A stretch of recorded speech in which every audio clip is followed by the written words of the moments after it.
সন্ধ্যার আগেই ঝড়ের আশঙ্কা, ৬০ কিলোমিটার বেগে বইতে পারে দমকা হাওয়া। দেশের বিভিন্ন অঞ্চলে আজ সন্ধ্যার মধ্যে দমকা হাওয়া ও ঝড়ের আশঙ্কা জানিয়েছে বাংলাদেশ আবহাওয়া অধিদপ্তর। সংস্থাটির পূর্বাভাস অনুযায়ী ৭টি অঞ্চলের ওপর দিয়ে ঘণ্টায় সর্বোচ্চ ৬০ কিলোমিটার বেগে ঝোড়ো হাওয়া বয়ে যেতে পারে। বুধবার সকাল ৯টা থেকে সন্ধ্যা ৬টা পর্যন্ত দেশের অভ্যন্তরীণ নদীবন্দরগুলোর জন্য দেওয়া সতর্কবার্তায় বলা হয়েছে, খুলনা, বরিশাল, পটুয়াখালী, নোয়াখালী, কুমিল্লা, চট্টগ্রাম এবং কক্সবাজার অঞ্চলের ওপর দিয়ে দক্ষিণ বা দক্ষিণ পূর্ব দিক থেকে দমকা কিংবা ঝোড়ো হাওয়া সহ বৃষ্টি অথবা বজ্রসহ বৃষ্টি হতে পারে।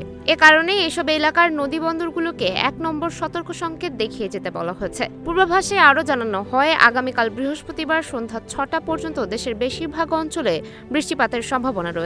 রাজশাহী, ঢাকা, খুলনা, বরিশাল ও চট্টগ্রাম বিভাগের অধিকাংশ এলাকায় এবং রংপুর, ময়মনসিংহ ও সিলেট বিভাগের অনেক স্থানে অস্থায়ীভাবে দমকা হাওয়া সহ হালকা থেকে মাঝারি ধরনের বৃষ্টি হতে পারে।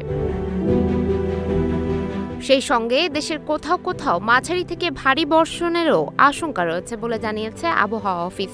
তবে এ সময় সারা দেশে দিন ও রাতের তাপমাত্রা প্রায় অপরিবর্তিত থাকতে পারে বলেও পূর্বাভাসে উল্লেখ করা হয়েছে।